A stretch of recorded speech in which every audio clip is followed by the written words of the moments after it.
We're going to go ahead and get into some scripts. I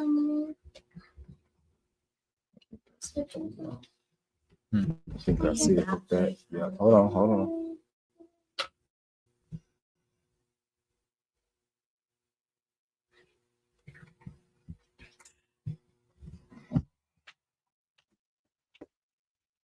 You want to look at it while you do it? Yeah. All right, got you. Either one. All right, I'll just let you know. Okay. Mm-hmm. A little more.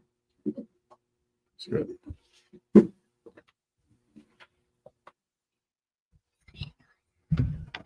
Okay. All right, fam. Let's go ahead. We're gonna have a little quick double hitter. Read some scriptures. Get into a few things that we're gonna get into and go from there. All right. So, let's see. What we're gonna start first. So we're gonna talk about on my portion. We're gonna talk about end times. We're gonna read a few scripts, concerning it, and go from there. So, Joel chapter 2, verse 28 is where we're gonna start. Shabbat shalom to everybody that joined us on YouTube, Facebook, Google Meet. Shabbat shalom to those that just walked in the door. And Joel 2 and 28 is where we'll start. This is the book of Joel, chapter 2 and verse 28. And it shall come to pass afterward that I will pour out my spirit upon all flesh, and your sons and your daughters shall prophesy. Your old men shall dream dreams, your young men shall see visions. Your old man shall dream dreams, and your young men shall see visions. Okay, let's go to Acts chapter 2. We're going to start at verse 1. Continue down. I'll let you know.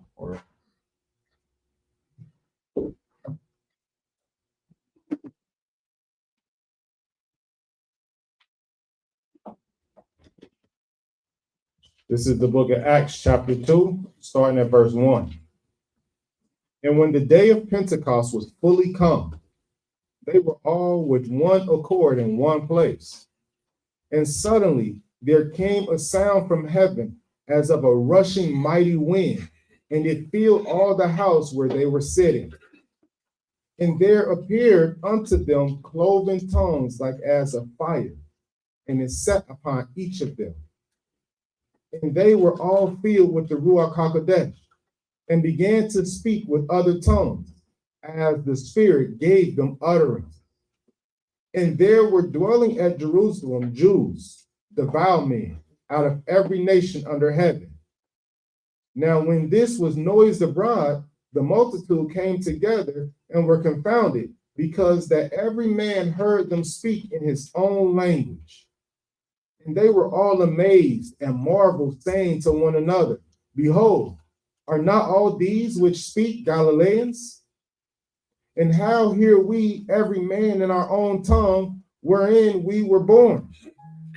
Parthians and Medes and Elamites and the dwellers of Mesopotamia and in Judea and Cappadocia and Pontus and Asia, Phrygia and Pamphylia in Egypt and in the parts of Libya and Cyrene, and strangers of Rome, Jews and proselytes, Cretes and Arabians. We do hear them speak in our tongues the wonderful works of Elohim. We do hear them speak the wonderful works of Elohim in our tongues. Let's continue. Verse 12. And they were all amazed and were in doubt, saying one to another, What means this? Others mocking said, These men are full of new wine. Verse 14. But Peter, standing up with the 11, lifted up his voice and said unto them, Ye men of Judea, and all ye that dwell at Jerusalem, be this known unto you, and hearken to my words. For these are not drunken, as ye suppose, seeing it is but the third hour of the day. They're not drunk, seeing it's only the third hour of the day. Continue. But this is that which was spoken by the prophet Joel.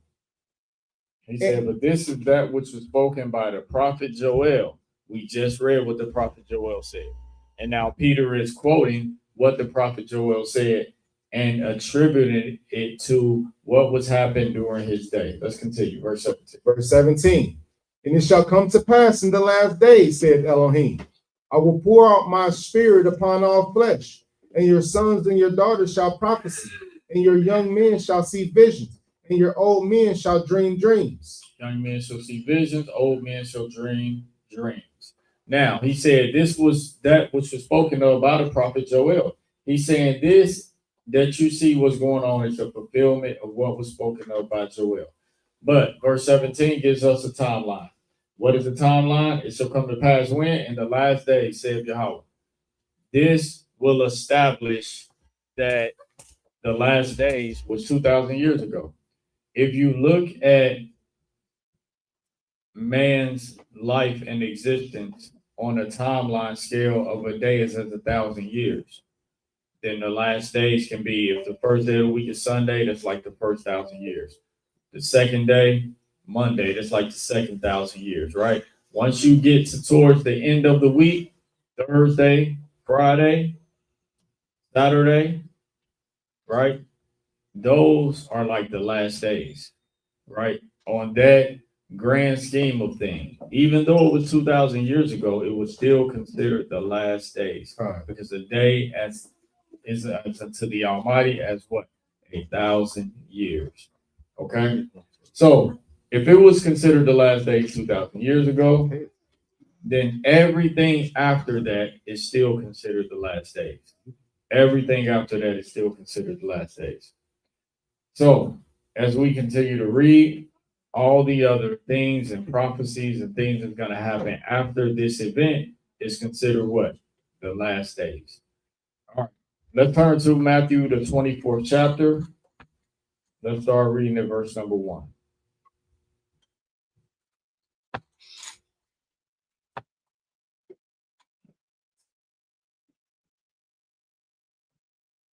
This is the book of Matthew, chapter 24 and verse 1. And Yahweh went out and departed from the temple, and his disciples came to him for to show him the buildings of the temple. And Yahweh said unto them, see ye not all these things? Verily I say unto you, there shall not be left here one stone upon another that shall not be thrown down.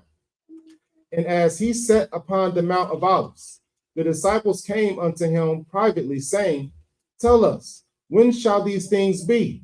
And what shall be the sign of thy coming and the end of the world? What shall be the sign of thy coming and the end of the world? And when shall these things be? What things? He was talking about the temple being destroyed. So they asked him pretty much 3 questions. When shall these things be? Referring to what he just talked about, the temple being torn down, and also the sign of thy coming and the end of the world, which those two are kind of synonymous. Let's continue. Verse 4. And Yahweh answered and said unto them, take heed that no man deceive you. For many shall come in my name, saying, I am Christ, and shall deceive many. And ye shall hear of wars and rumors of wars. See that ye be not troubled, for all these things must come to pass, but the end is not yet. So all these things must come to pass before the end. Wars, rumors of wars, a lot of deception in the earth, right? People claiming to be Christ. All of these things must come to pass. Go ahead, Doc. Verse 7. For nation shall rise against nation, and kingdom against kingdom, and there shall be famine and pestilences and earthquakes in diverse places. Nation against nation, kingdom against kingdom, famine, pestilences, earthquakes, and what? Diverse places. Diverse, different places, or many places, or various places. Verse 8 said, all these are the beginning of sorrows. Then shall they deliver you up to be afflicted, and shall kill you, and ye shall be hated of all nations for my name's sake. Right? It says you shall be hated of all nations for what? For my name's sake. Right? Many of the apostles, even in that day when the Messiah spoke, it was hated for his name's sake. Right? That's why Peter had to deny him right in front of the Romans. So this is something that the Messiah prophesied was going to happen even in the latter times. So let's continue. Verse 10. And then shall many be offended, and shall betray one another, and shall hate one another. Many shall be offended, shall betray one another, and shall hate one another. And many false prophets shall arise, and shall what? Deceive many. What does it mean to be deceived? To believe something to be true that is not true. So people that are deceived, most of the time, they don't know they're deceived. They believe something to be true that is not true. Let's continue. Verse 12. Verse 12. And because iniquity shall abound, the love of many shall wax cold. The love of many shall wax cold. Why? Because iniquity shall abound. Verse 13. But he that shall endure unto the end, the same shall be saved. And this is the gospel of the kingdom. And this gospel of the kingdom shall be preached in all the world for a witness unto all nations. And then shall the end come. Verse 15. When ye therefore shall see the abomination of desolation, spoken of by Daniel the prophet, stand in the holy place, whoso reads, let him understand. Then let them which be in Judea flee into the mountains. Let him which is on the housetop not come down to take anything out of his house. Neither let him which is in the field return back to take his clothes. And woe unto them that are with child, and to them that give suck in those days. But pray ye that your flight be not in the winter, neither on the Sabbath day. For then shall be great tribulation, such as was not since the beginning of the world to this time, no, nor ever shall be. There shall be great tribulation, such as was not since the beginning of the world to this time, no, nor ever shall be. So there's going to be some great tribulation going on in these days coming up, right?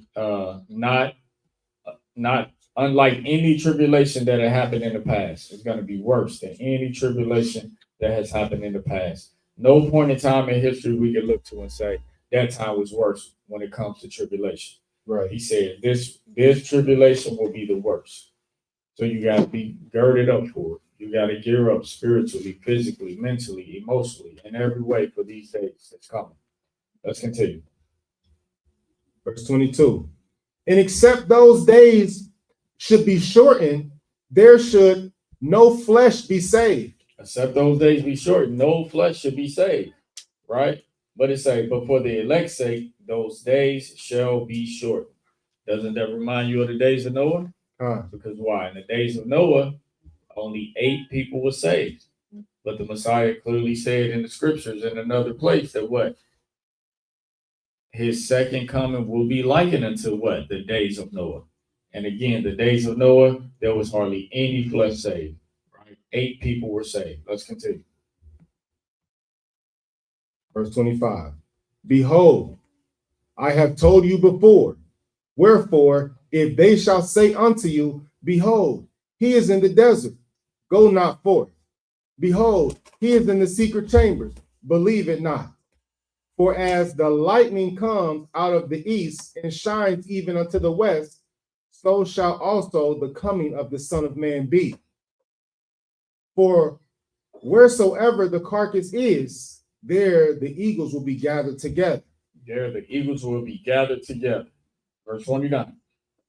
Immediately after the tribulation of those days shall the sun be darkened, and the moon shall not give her light, and the stars shall fall from heaven, and the powers of the heavens shall be shaken.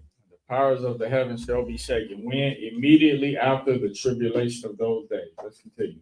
And then shall appear the sign of the Son of Man in heaven. And then shall all the tribes of the earth mourn, and they shall see the Son of Man coming in the clouds of heaven with power and great glory. So how's the earth going to look upon the Messiah's second coming? Is it going to look like a paradise when the Messiah returns? Nope. Is it going to be like average, or is it going to be in terrible condition when the Messiah returns? Well, I hear terrible condition. Absolutely. It's going to be in terrible condition when the Messiah returns, right? Upon his second coming, the earth will be in great tribulation, unlike any tribulation that has happened before. All right, so we're going to start right there. I want to now turn to the book of Ezekiel, chapter number 38. What I find is this. We're going to start reading at verse 1. Let's go to Ezekiel 38. And we're going to read this and start to put puzzle pieces together. Because Ezekiel 38 is used many times to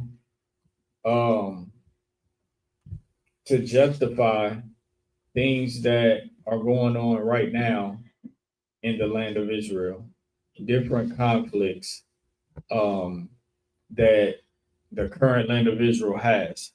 But we're going to read this and we're going to see if we can fit that into the puzzle. Ezekiel 38, let's start at verse 1. This is the book of Ezekiel, chapter 38, starting at verse 1. And the word of Yahweh came unto me, saying, Son of man, set thy face against Gog, the land of Magog, the chief prince of Meshech and Tubal, and prophesy against him. Prophesy against him. Go ahead. Now, this Gog is known as the nation of Russia. Okay, so let's continue. Or Magog is known as the nation of Russia. So let's continue. Verse 3. Verse 3. And say, Thus saith Yahweh Elohim, Behold, I am against thee, O God, the chief prince of Meshech and Tubal, and I will turn thee back and put hooks into thy jaws, and I will bring thee forth and all thine army, horses and horsemen, all of them clothed with all sorts of armor, even a great company with bucklers and shields, all of them handling swords, Persia, Ethiopia, Libya, with them, all of them with shield and helmet. Gomer. Look like they coming up for war for something. All right, look at verse 6. Gomer and all his bands, the house of Togarmah of the north quarters, and all his bands, and many people with thee. Gomer and all his bands, the house of Togarmah of the north quarters, and all his bands, and many people with thee. Right? So all those that are confederate with Gomer and Togarmah. Now, who are these names? These are progenitors, or these are fathers of different nations that are, not everyone, but right now I'm talking about in verse 6. These are fathers of nations that are descendants of Japheth. When you go back to Genesis, the 10th chapter, and you read about the descendants of Japheth, you will see Gomer there, you will see Togarmah there. Okay, so that's why I talk about the north quarters, right? What territory was Japheth descendants given? Mainly Europe. Okay, so let's continue. Verse 8. After many days thou shalt be visited. In the latter years thou shalt come into the land that is brought back from the sword. I think you skipped verse 7. Salaki, verse 7. Be thou prepared, and prepare for thyself, thou and all thy company that are assembled unto thee, and be thou a guard unto them. After many days thou shalt be visited. In the latter years thou shalt come into the land that is brought back from the sword, and is gathered out of many people, against the mountains of Yasharal, which have been always waste, but it is brought forth out of the nations, and they shall dwell safely, all of them. So, verse 8 again, it says, After many days shalt thou be visited, in the latter years thou shalt come into the land which is brought back from the sword, and is gathered out of many people against the mountains of Israel, which have always been waste. But it is brought back, or it is brought forth out of the nation, and they shall dwell safely, all of them. So it is talking about a time in the latter years where Israel is brought back to the land of Israel, and they're going to do what? Dwell safely. They're going to dwell safely. All right, let's continue. Verse 9. Thou shalt ascend and come like a storm. Thou shalt be like a cloud to cover the land. Thou and all thy bands, and many people with thee. So while Israel is brought back to the land of Israel, to the homeland, now that they shall ascend, well, all these nations and all these companies shall ascend and come up for a battle, right? It said they shall ascend like a storm. After they were just dwelling, they was brought back, they're dwelling safely, but now these nations are going to come and descend like a storm, right? And it's brought as a cloud to cover the land. Thou and all thy bands and many people with them. After they brought back, they're going to dwell safely, and then all these nations are going to come. Let's continue. Verse 10. Thus saith Yahweh Elohim, it shall also come to pass that at the same time shall things come into thy mind, and thou shalt think an evil thought. And thou shalt say, I will go up to the land of unwalled villages. I will go to them that are at rest, that dwell safely, all of them dwelling without walls, and having neither bars nor gates. So this is what the nation is going to think to try to come against the nation of Israel at the time that Israel is back home and dwelling safely. Go ahead. To take a spoil and to take a prey, to turn thy hand upon the desolate places that are now inhabited, and upon the people that are gathered out of the nations, which have gotten cattle and goods that dwell in the midst of the land. Sheba and Dedan and the merchants of Tarshish, with all the young lions thereof, shall say unto thee, art thou come to take a spoil? Hast thou gathered thy company to take a prey, to carry away silver and gold, to take away cattle and goods, to take a great spoil? Verse 14. Therefore, son of man, prophesy and say unto God, thus saith Yahweh Elohim, in that day when my people of Yasharal dwell safely, shalt thou not know it. And thou shalt come from thy place out of the north parts, thou and many people with thee, all of them riding upon horses, a great company and a mighty army, and thou shalt come up against my people of Yasharal. The Most High is saying, look, he's talking to the people that's going to attack his people. He says, should thou not know it? When you come up, take a spoil against my people, in verse 16, that thou shalt come up against my people Israel as a cloud to cover the land. It shall be in the latter days. He's telling you when it's going to happen, in the latter days. And I will bring thee against my land, that the heathen may know, when I shall be sanctified in thee, O God, before their eyes. Hallelujah. So the Almighty is going to be sanctified before the eyes of the people in God. Why? By punishing them. Let's continue. Verse 17. Thus saith Yahweh Elohim, art thou he of whom I have spoken in old time by my servant the prophets of Yasharal, which prophesied in those days many years that I would bring thee against them?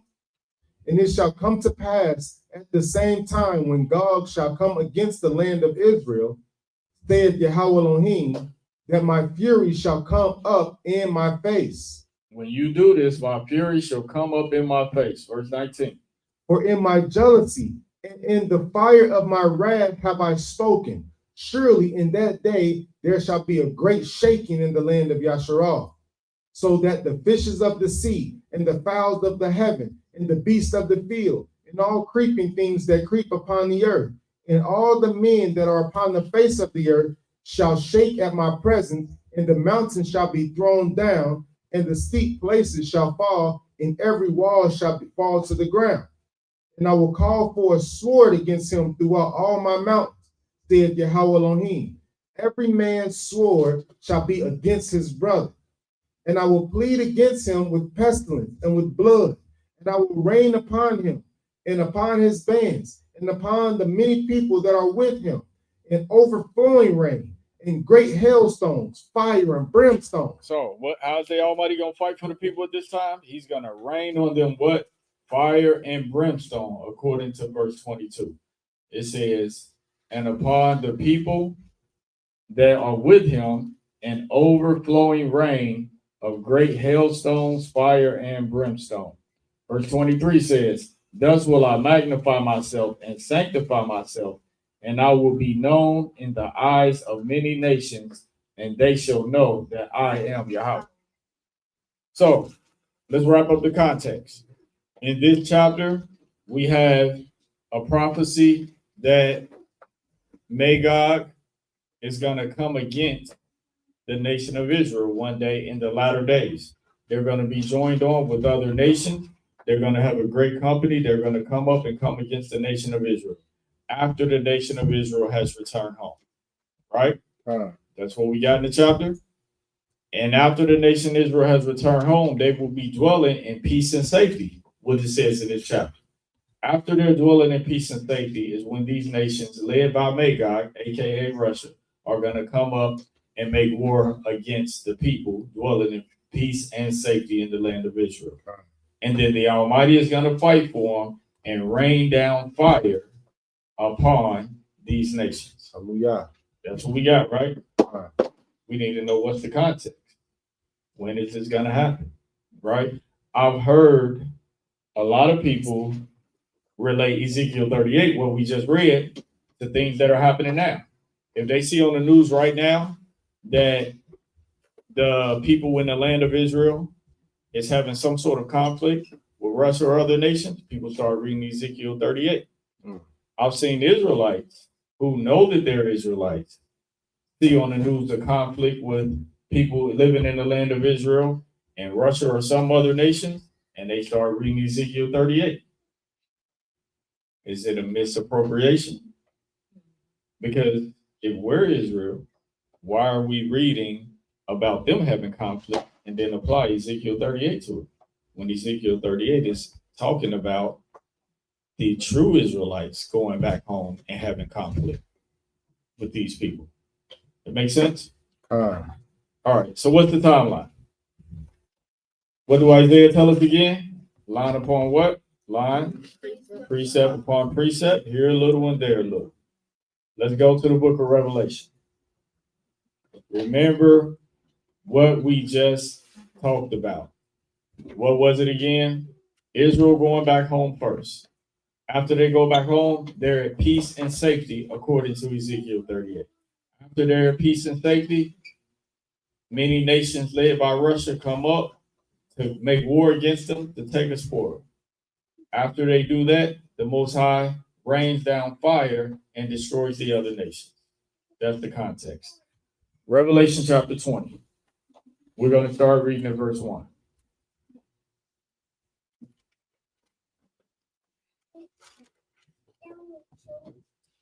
This is the book of Revelation, chapter 20, starting at verse 1. And I saw an angel come down from heaven, having the key of the bottomless pit and a great chain in his hand. And he laid hold on the dragon, that old serpent, which is the devil and Shaitan, and bound him 1,000 years, and cast him into the bottomless pit, and shut him up, and set a seal upon him, that he should deceive the nations no more, till the 1,000 years should be fulfilled. And after that he must be loosed a little season. And I saw thrones, and they sat upon them, and judgment was given unto them. And I saw the souls of them that were beheaded for the witness of Yahushua, and for the word of Elohim, and which had not worshipped the beast, neither his image, neither had received his mark upon their foreheads or in their hands. And they lived and reigned with Hamashiach 1,000 years. It said, and they lived and reigned with Christ how long? 1,000 years. Okay, this is the second coming of the Messiah, right? But it's also the what resurrection? The first resurrection. And they lived and reigned with Christ 1,000 years. When they lived and reigned with Christ for 1,000 years, were they at peace or were they at war? Peace. They're at peace for that 1,000 years, right? Let's continue. Verse 5.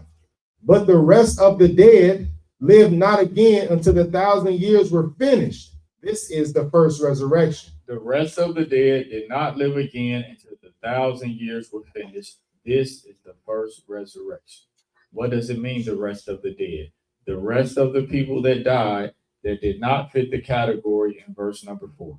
And what was the category? That you died for the word of the Most High, for the witness of the Messiah, and for not taking the mark of the beast.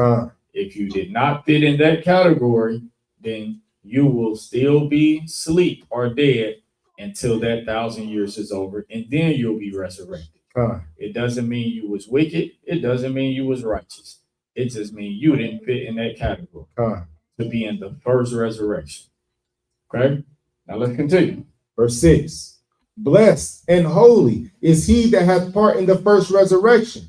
On such the second death has no power, but they shall be priests of Elohim and of Mashiach, and shall reign with him 1,000 years. Everyone that has part in the first resurrection shall reign with him 1,000 years. They shall be priests of Elohim and of Christ. All right, verse 7. And when the 1,000 years are expired, Shaitan shall be loosed out of his prison. So now the 1,000 years are expired. These people were at peace and safety for 1,000 years, right? Now Satan is let go out of his prison that he was in for 1,000 years. Let's see what's going to happen next. Come on, Maureen. Verse 8. And shall go out and deceive the nations which are in the four quarters of the earth, Gog and Magog, to gather them together to battle, the number of whom is as the sand of the sea. Now, after they was at peace and safety for 1,000 years, Satan is loose from his prison.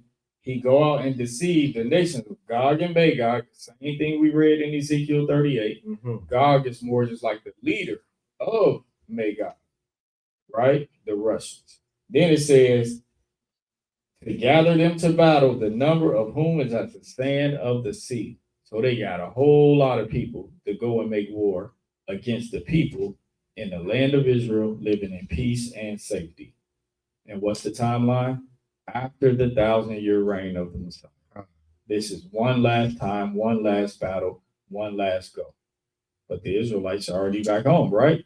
According to Ezekiel 38. They're already back home living in peace and safety for 1,000 years. Now, here they come to battle. Let's continue. Next verse. Verse 9. And they went up on the breadth of the earth and compassed the camp of the saints about in the beloved city, and fire came down from Elohim out of the heaven and devoured them. It sounds exactly like what we read in Ezekiel 38. It's the same timeline, and the exact same things happen. What happened first? The true Israelites was back home. What happened second? They was living in peace and safety. What happened third? Many people came to make war against them, led by Gog and Magog. And what happened fourth? The Almighty destroyed them with fire. This is line upon line, precept upon precept. So what's the context of Ezekiel 38? After the millennial reign of the Messiah? Yeah. We shouldn't watch the news and start reading Ezekiel 38. But then we say, we're Israel. Well, we're not back home. Right. It said they're going to, Ezekiel 38 says they're going to make war against Israel. Right. And I've seen Israelites use that, and I'll be looking at them like, I thought you was an Israelite. I thought we was Israelites. Why are you reading Ezekiel 38 and we not back home? Right. Christians use Ezekiel 38 all the time because they believe that those people are the true Israelites and they're back home. Right. So they keep reading Ezekiel 38. Why are we following that? And we believe we Israelites. It don't make no sense. But when we do line upon line, this makes perfect sense. Revelation gives us the timeline. This is after the 1,000-year reign of the Messiah. Let's continue with Revelation 20. Verse 10. And the devil that deceived them was cast into the lake of fire and brimstone, where the beast and the false prophet are, and shall be tormented day and night forever and ever. And I saw a great white throne, and him that sat on it, from whose face the earth and the heaven fled away, and there was found no place for them. And I saw the dead, small and great, stand before Elohim, and the books were open, and another book was open, which is the book of life. And the dead were judged out of those things which were written in the books, according to their works. The dead were judged out of those things that were written in the books, according to their works. Your works matters for salvation. Your works are your fruits. It's your actions. It's the things you do or the things you don't do. It's not the only thing that matters, but it does matter. Let's continue. Verse 13. And the sea gave up the dead which were in it, and the death and hell delivered up the dead which were in them. And they were judged, every man according to their works. Every man was judged according to their works. Verse 14 says, and death and hell were cast into the lake of fire. This is the second death. So what was just destroyed? Death itself was destroyed. Con. Death is a spirit, and one day death will be destroyed or killed. Con. After death is destroyed, then guess what? There will be no more death. Nothing's gonna die anymore. If it's a flower growing there, that flower gonna be growing there forever. Hallelujah. If it's a plant, an insect, if it's you, me, everything will live forever. There will be no death. Death only entered into our world. Death was never a part of the heavenly world, but it entered into our world because of sin. Because of who? Adam and Eve, the first man, the first woman. Right? Death entered into the world through them. So the Most High seen fit to send who? A second Adam, that now life can enter into the world for all mankind because of the second Adam. That's a title for the Messiah, the second Adam. Mm-hmm. Doesn't it make sense that if he allowed all nations to die because of what one man did, because all nations come from the one man Adam? Chinese people come from Adam, right? Africans come from Adam. Israelites are descendants from Adam. Edomites are descendants from Adam. Ishmaelites are descendants from Adam. Right? Russians, Germans, you name it. You know, they have biblical names. If I say German, the biblical name is Ashkenaz. But they're all descended from Adam. And they're all die every day. Somebody died. Why? Because we're all descended from Adam, and through this one man, Adam, death entered into the world. So you mean to tell me now that the Most High brought now salvation, where we can all live through Adam, because we're all descendants from Adam, but now only the Israelites can live for it. But we all suffered the curse of Adam, which was death. Right. So it makes sense that we can all now receive what the second Adam had, which is being saved from that death. All right.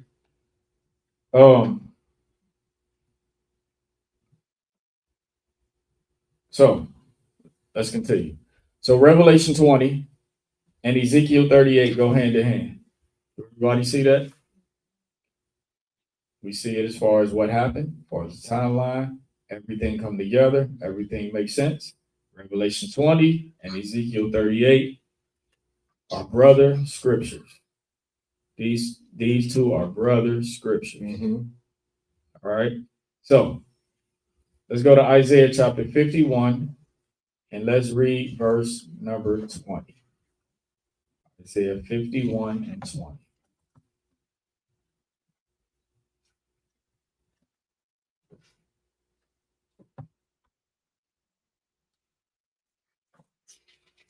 This is the book of Isaiah, chapter 51 and verse 20. Thy sons have fainted. They lie at the head of all the streets as a wild bull in a net. They are full of the fury of Yahweh, the rebuke of thy Elohim. That's what they're doing right now. All over this country. All over Jamaica. All over Cuba. All over Haiti. All over everywhere we've been scattered to. Yeah. Right? Thy sons have fainted. They lie at the head of all the streets. Mm-hmm. Symbolically, what's the head of all the streets? The corner. Corner. That's where they hang. The block. The corner. The block. That's what we called it. The block. Yep. Head of all the streets as a wild bull in the net. Yeah. They are full of the fury of Yahweh, the rebuke of thy Elohim. They at the street corners full of the fury of Yahweh. Mm-hmm. Who does that fit?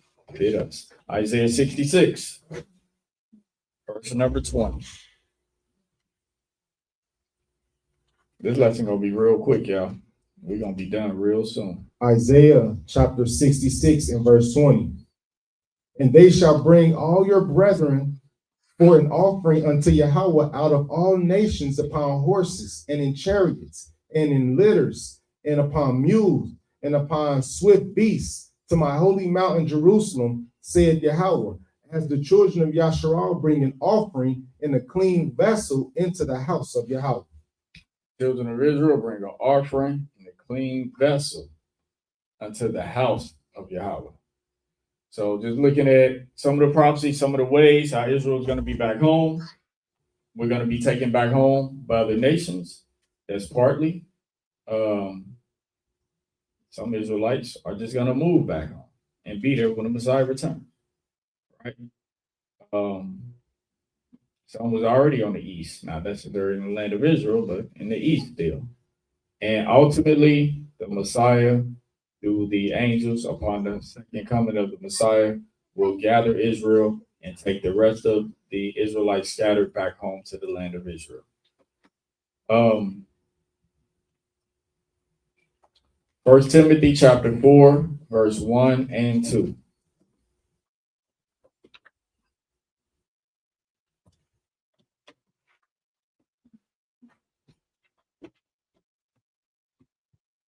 It's the book of 1 Timothy chapter 4, starting at verse 1.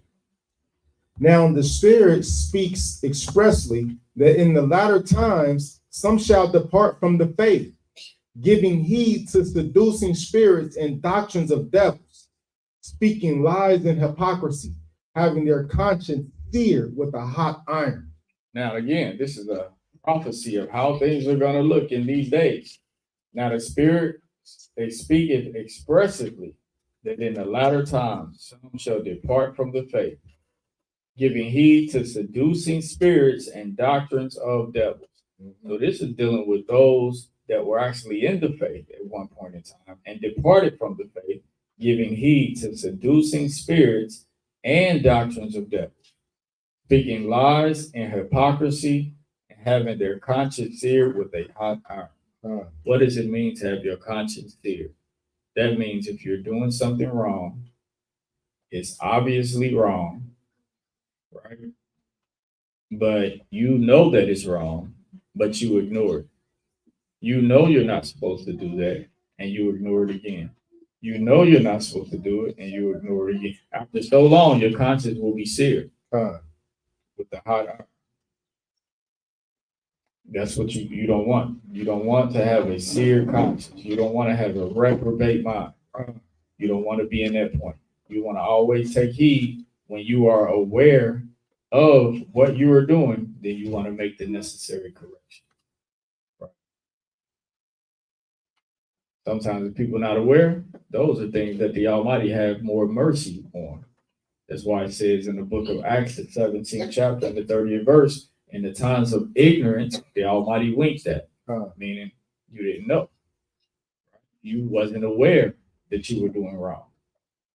But having your conscience here with a high iron, speaking lies and hypocrisy. Let's go to Ezekiel chapter 36. This is going to be the last verse we're going to hit. Ezekiel 36, verse 16 through 23. Actually, through 24. Verse 24 through 33. Yeah, Ezekiel chapter 36, start at verse 16 down to 24.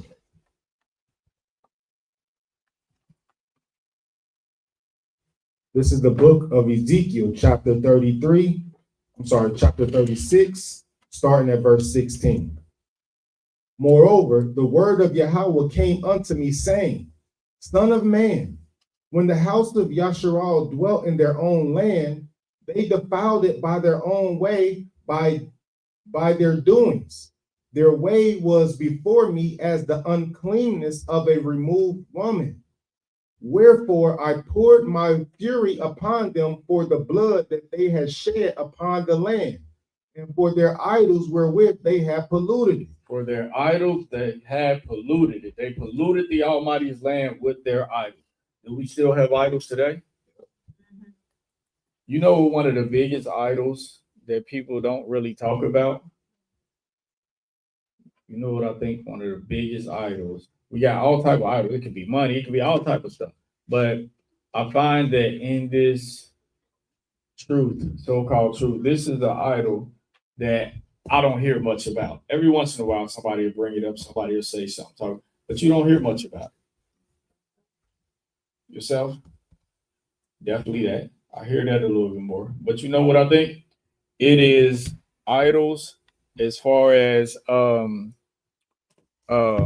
fraternities, sororities, like Greek letter, Yeah. yeah, Oh, yeah. Greek letter, Yeah. type of fraternities and sororities. Yeah. Right. Yeah. All of that type of stuff. Yeah. Yeah. Because it's known, and it's been enough people that came out of that and did renouncement of it.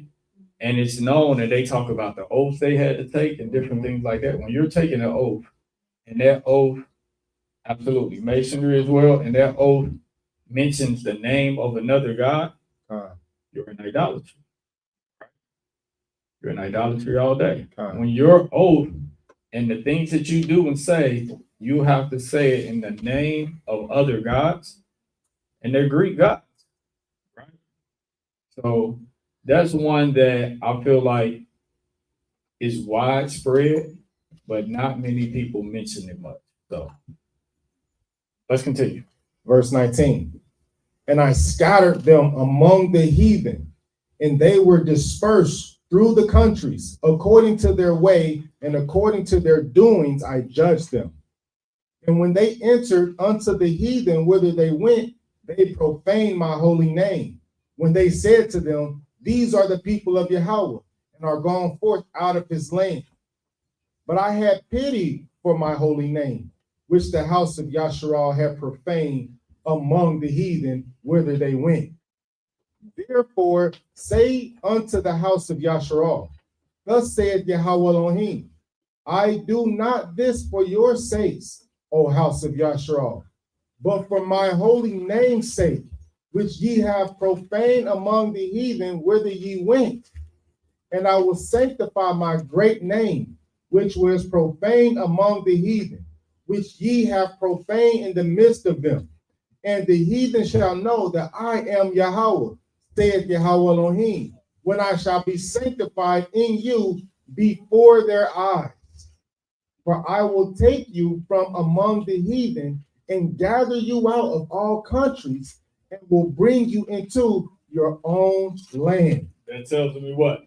We're out of our land, right? And the Almighty is going to have to bring us back. So that's what I wanted to present today in a quick nutshell.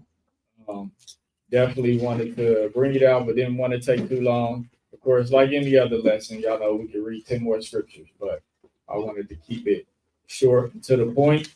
But one of the main things that I did want to bring up was this comparison with Ezekiel 38 and Revelation chapter 20. Show that timeline, because over and over again, I done heard that being compared all the time. And I'm almost sure that as things are going on now in the world and a lot of things going on over there in the East, I'm almost sure if you start turning on a lot of different, teaching and stuff, people are going to bring up Ezekiel 38 a lot. And they're going to try to compare that to whatever's going on right now. So we want to be very diligent in our studies, diligent in our scriptures, to be able to put things together, because this is how we are not deceived, right? When we read earlier in the scripture, talk about being deceived, and we know that deception is what? To cause you to believe something that is not true. One deception builds on top of another, builds on top of another, builds on top of another, and then you realize that you wonder how people got to a certain point. It wasn't just from A to Z, it was something built on top of something else. So we want to be diligent in what we do, what we believe, what we say, and that we can serve the Almighty in what? In spirit and in truth. So that's all I got for today. And I know Morey got something as well. I love you, Howard. I love you, Howard. Yo, so we're going to take this time. I really just want to give us a moment to let the word marinate.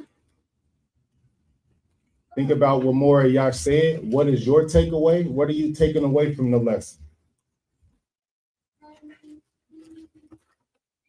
The one thing that stood out to me, which is what Morey Yash just pointed out, was how Ezekiel 38 and Revelation 20 sound exactly the same.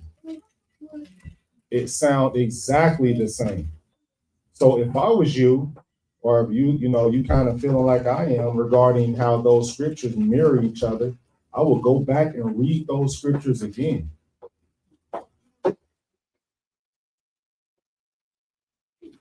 Especially for the timeline. And then, a lot of people want to deny the so-called New Testament. But it's like if you read Ezekiel and then you look at Revelation, it's saying the same thing. Well, how can you deny this? It's saying exactly the same thing. Great lesson. I appreciate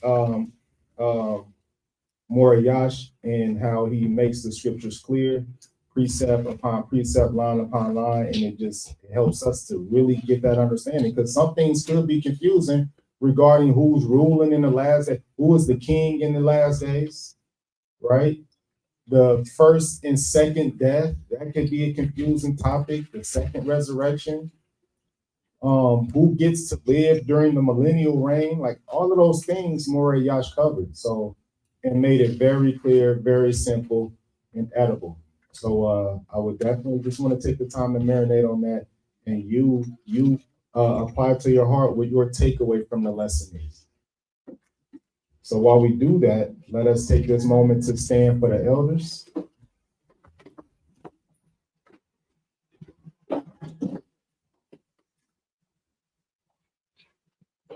Shabbat shalom to the family that just came in. Shabbat shalom. Shabbat shalom. I shared a testimony earlier today. I hope I don't know if the elder is watching, but as I'm driving this weekend, I picked up an elder.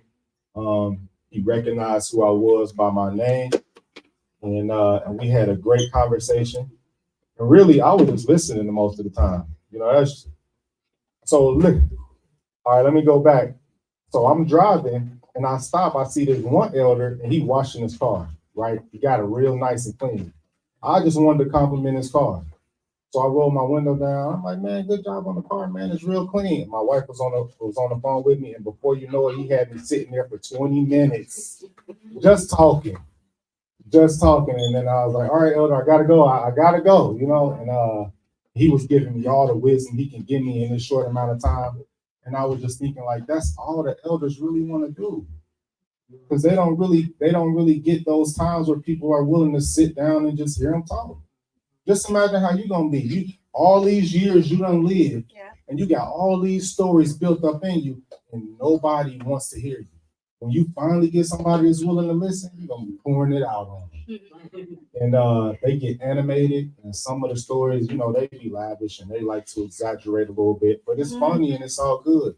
Like, let's not disrespect the elders trying to get away, don't want to hear, let's respect them. They got jewels that if we just listen, we can take some things and apply it to our life. He said, man, I'm gonna tell you this, you better get you 2 cars, because if one of them break down, you're gonna need another one. So make sure you get 2 cars. Like, all right, all right, y'all, we can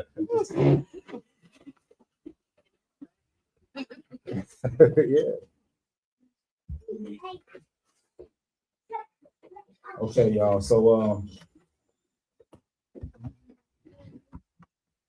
So this part of the lesson is entitled "No Guts, No Glory." No guts, no glory. And so this is kind of like Coach Curry coming out. I know this. Where's Cassia? Get him involved from me. Anything that you're doing, right? If you're not willing to go for it, if you're not willing to put in the work, if you don't have the boldness and the courage to stand up for what you believe, then you can never really experience whatever it is that might be exciting for you in your life. And I would say that's the glory. You will never be able to experience the glory if you don't have the boldness to push through whatever you have to push through to accomplish whatever it is you want to accomplish. But in our case, in our situation, the glory is the crown of life, the eternal life that we promise. And throughout the scripts, We can see this message throughout the scripts. No guts, no glory. And so I want to just bring out some examples of this. And I want to encourage us while we living in this world today to stand bold for what you believe. The thing that you trying to accomplish, press for that. Press toward the mark. All right, glorifying the Most High in everything that we do. So let's start out. Let's go to Revelation. Actually, let's go to 1 Corinthians chapter 9. We're going to go to 1 Corinthians chapter 9, and we're going to read 20 through 27.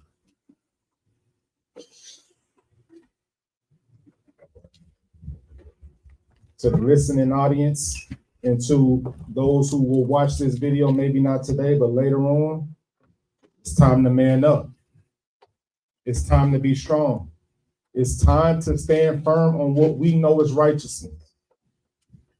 If we seeking to please the Most High in everything that we're doing, then why are we afraid of the consequences? Let's please the Most High in everything that we do. We should be bold in that. 1 Corinthians chapter 9, and we're going to start at verse 20. And it reads, "And unto the Jews I became as a Jew, that I might gain the Jews. To them that are under the law, as under the law, that I might gain them that are under the law. To them that are without the law, as without the law, being not without the law to Elohim, but under the law of Hamashiach, or Christ, that I might gain them that are without the law." Can we see what Paul is talking about right now? You know how different people like to confuse this, but can we see that Paul is addressing, saying, I'm a Jew, I have to become like a Jew to win them, and because the Jews are the ones under the law, and then the Gentiles are the ones that's not under the law, that they're being grafted in through faith. But Paul is not saying that we don't got to keep the law. I just want to point that out, okay? Verse 22, "To the weak became I as weak, that I might gain the weak. I am made all things to all men, that I might by all means save some. And this I do for the gospel's sake, that I might be partaker thereof with you. Know ye not that they which run in a race run all, but one receives the prize? So run that ye may obtain. And everyone that strives for the mastery is temperate in all things. Now they do it to obtain a corruptible crown, but we an incorruptible. I therefore so run, not as uncertainly, so fight I, not as one that beateth the air, but I keep under my body and bring it into subjection, lest that by any means, when I have preached to others, I myself should be a castaway." So let's look at this. When we're running a race, when you are pursuing what you're pursuing, are you doing it for no reason? Or are you doing it to accomplish a thing? To accomplish a thing, right? Know ye not that which run in a race run all, but one receives a prize? So run that ye may obtain. So when you're running, do it so that you may obtain. Some college students in here, right? That's attending college. Are you attending college not to obtain that degree? Are you going just to go, but not to obtain the prize? Right? Some young fellas in here that play sports. Do you play sports not to win? Okay. Look, he says, verse 25, "And every man that strives for mastery is temperate in all things. Now they do it to obtain a corruptible crown." That's the prize, a corruptible thing, the degree, the certificate. That thing is corruptible. But Paul is saying, let's run for the incorruptible crown. that thing which is incorruptible. Verse 26, I therefore so run, not as uncertainly. I'm not running for no reason. I know what I'm trying to accomplish here. Do we know what we want to accomplish while we running a race in our life? Look what he says. So fight I, not as one that beats the air. Y'all know how silly that looks? Sometimes, you might see a guy just boxing the air, or just, you will catch me shooting an invisible ball. I don't have a ball, but I'm out here playing, right? But Paul is saying, we're not doing that. We're not just boxing the air, but we're doing this for a reason. So I want us to think about that. What's your reason for you running your race?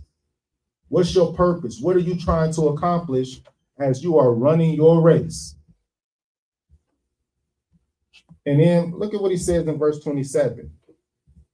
Now, as we're running the race, but I keep under my body and bring it into subjection. How important is that?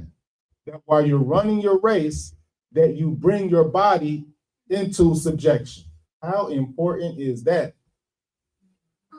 Look what he says. Lest that by any means, when I have preached to others, I myself should be a castaway. So here it is, you running a race, you giving the good word, and you doing what you think you're supposed to do as far as bringing the word to other people, but you yourself is not worthy of the word you preach. You yourself is not worthy of the crown that you're teaching about. You got to bring yourself into subjection, knowing what you're running for. You're running for a prize. You running for a prize. All right, so I want to just take a second to look at that word crown. It's G4735.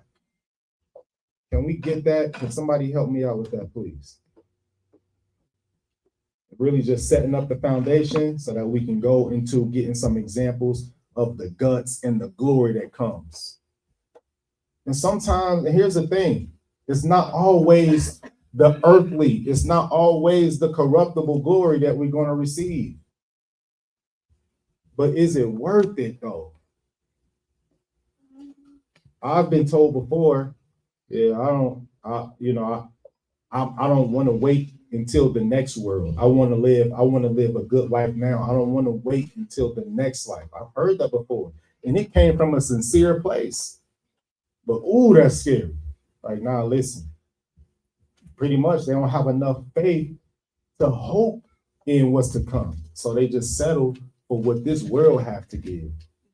Knowing that we getting the crumbs right now from the Gentiles' table. That's what we eating right now. But they like, I'm okay with that. I want a good life now because I don't want to wait. I don't want to put my hope in the life to come. I've heard that before. So let's get so it's G4735. Anybody got that? Must see out here.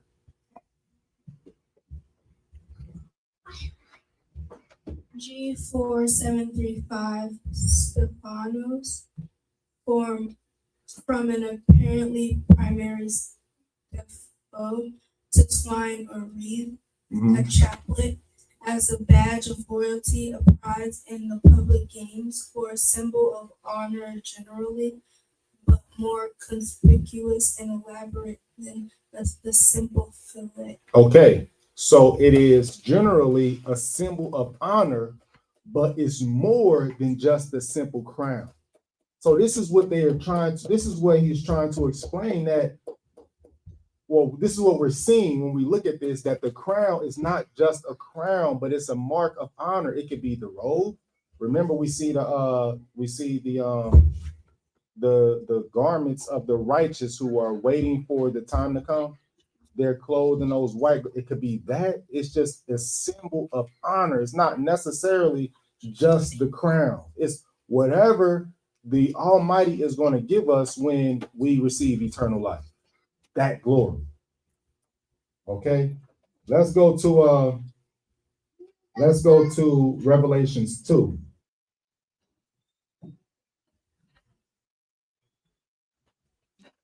We're getting into it. Revelation 2, We're going to read 10 and 11.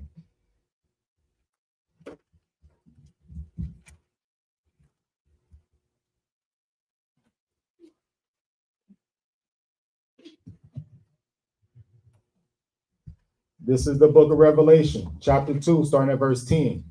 Fear none of those things which thou shalt suffer. Behold, the devil shall cast some of you into prison, that ye may be tried, and ye shall have tribulation 10 days. Be thou faithful unto death, and I will give thee a crown of life. He that has an ear, let him hear what the Spirit says unto the churches.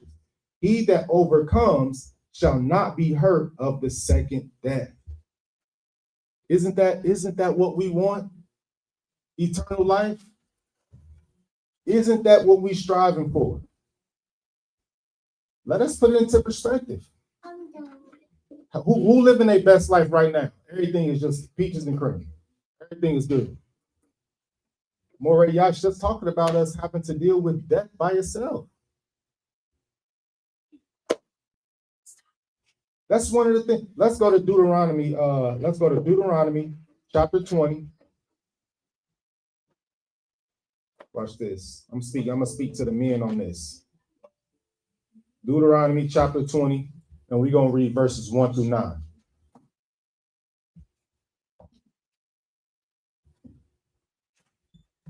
When thou goest out to battle against thy enemies, and seest horses and chariots and people more than thou, be not afraid of them. For Yahweh thy Elohim is with thee, which brought thee up out of the land of Egypt. And it shall be, when you are come nigh unto battle, that the priest shall approach and speak unto the people, and shall say unto them, Hear, O Yasharal, ye approach this day unto battle against your enemies. Let not your hearts faint. Fear not, and do not tremble, neither be ye terrified because of them. For Yahweh your Elohim is he that goes with you to fight for you against your enemies to save you. And the officers shall speak unto the people, saying, What man is this? Hold on, I'm sorry, Salaki. What man is there that has built a new house and hath not dedicated it? Let him go and return to his house, lest he die in the battle, and another man dedicate it. And what man is he that hath planted a vineyard and hath not yet eaten of it?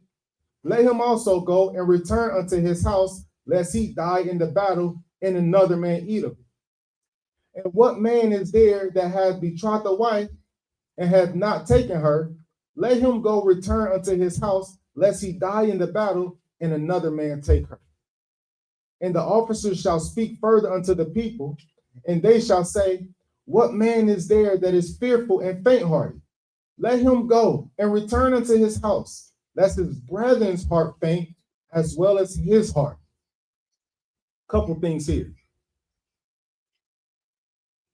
Moray Yash was just talking about death, the second death.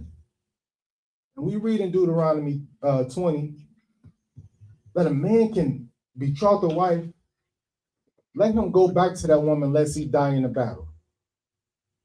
Like when we think about death, do you think about the things that you lose? Like, do you really consider death and the things that you'll lose? Or do you think about death and how you will die? Am I the only one that thinks this sometimes? Like the last thing I want to do is die an early death. The last thing I want to do is die in a way that I could have took better care of my body and I could have avoided this death. I'm the only one that think this? No. So death is something that we all want to overcome, right?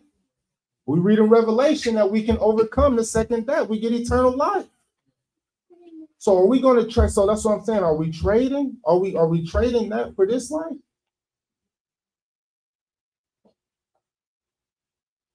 To get on point, to stay on point with the message, no guts, no glory, right? No guts, no glory. Listen to what he says in verse 8. And the officers shall speak further unto the people, and they shall say, What man is there that is fearful or faint-hearted? Let him go and return unto his house, lest his brother's heart faint as well as his heart. Y'all see how we can pass that energy? You come in here feeling some type of way, and now you done pass it on to your sister or to your brother. You come in here with bad energy, and you done passed on that bad energy. Don't go into battle faint-hearted.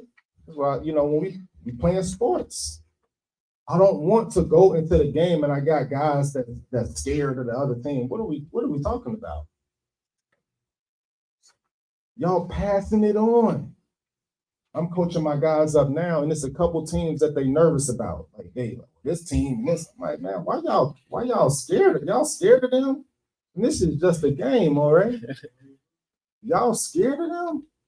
Like, nah, they just like y'all gotta remind them. I'm like, you know how you put on your socks? Guess what? They put their socks on the same way. They just like you. They go to the gym, they work out, they ain't no different from you. We ain't gotta be afraid of nothing. But here, the Most High is fighting our battles. We don't have to be afraid of anything. Listen, no guts, no glory. Let's go to no crown, right? No crown. That's what we're talking about. If you're afraid to stand up for righteousness now, we just read that you're going to be judged by your works. So if you're afraid to stand for righteousness, then that's your word. That's what you're showing. So do you deserve the crown? Do you deserve the glory? If you're afraid to stand for what's right, we gotta power up here. We gotta power up. We have to power up. Let's go to Revelation 3. Revelation 3:11. Behold, I come quickly. Hold that fast which thou hast, that no man take thy crown. Hold fast to your righteousness, that no man or no thing can take your glory.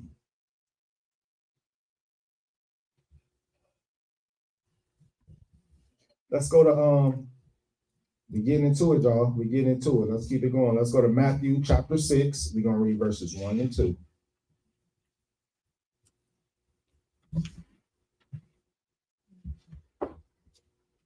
Some of us getting weary. Some of us getting tired. Oh man, I don't know if Yahushua coming back in my lifetime. I don't know if I should. Is this work? Should I do this work even though Yahushua might not come back? Now we becoming like the foolish servants. But we should be living a righteous life anyways. But you get a reward. We get a reward for doing what we were supposed to do. That's like we rewarding our kids for getting straight A's. Yes, I'm gonna reward you for that, but you should be doing that anyways, right? Shouldn't you do that anyways? I'm gonna reward you for doing your chores. But you should already be doing your chores. You should already keep your room clean. Right? Come on, let's go to Matthew 6. We're going to read 1 and 2. It reads, take heed that ye do not your alms before men to be seen of them, otherwise ye have no reward of your Father which is in heaven.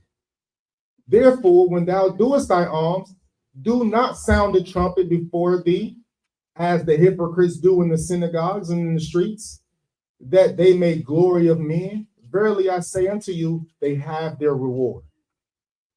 So what should we do, y'all? When we read this, are we doing these good works for the glory of men? Are we doing righteous acts for the glory of men? Are we having we giving out food? We giving out food on the 23rd, right?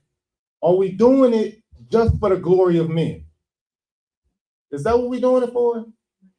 So they can say Israelnoww passed out burgers this past week.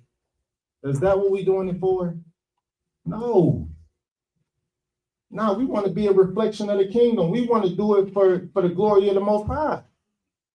We done enough blasphemy in the name of the Most High in the land of the Gentiles. Why not do some good for the name of the Most High? Come on, y'all. No guts, no glory. What are we working for? What are we do? What are we trying to accomplish? Let's go to John chapter 5.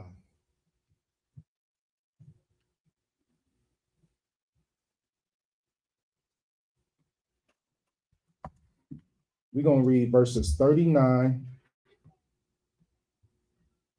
We're going to read 39 through 44.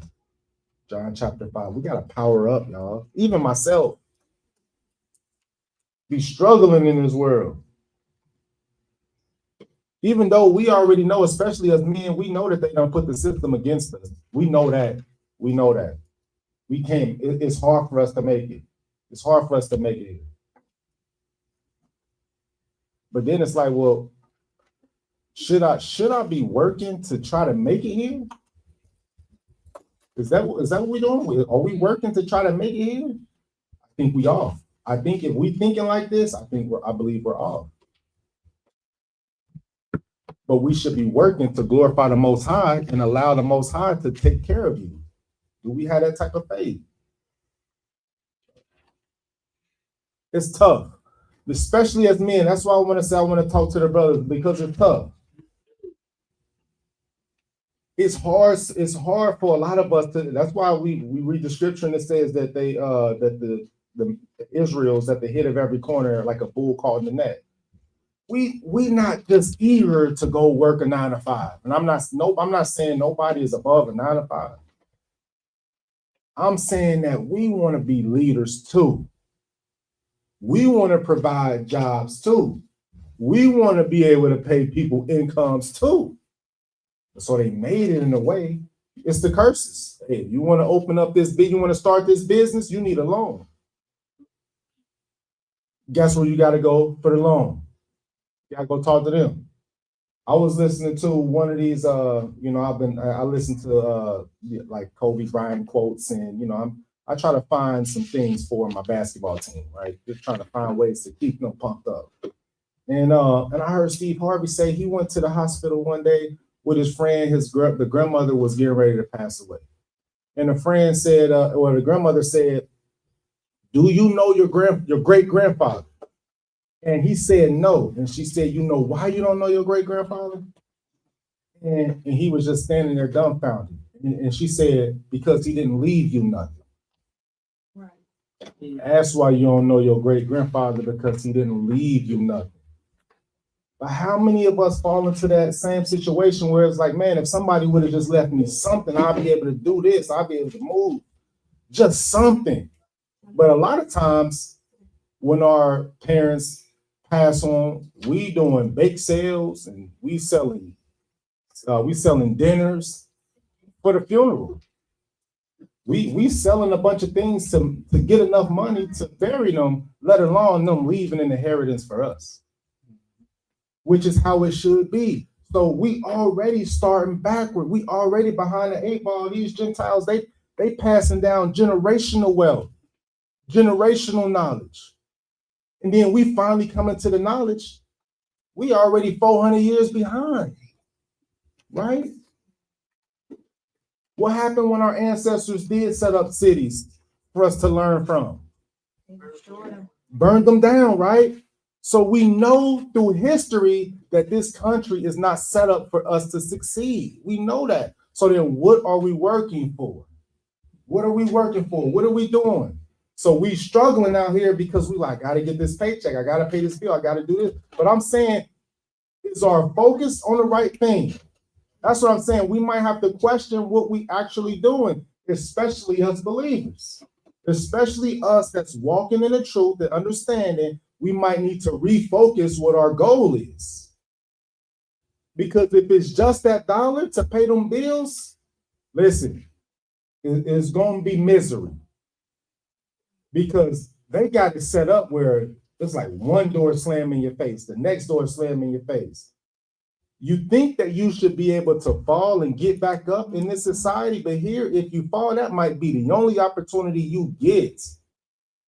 Remember that song by Eminem? You only get one shot. Do not miss your chance to blow.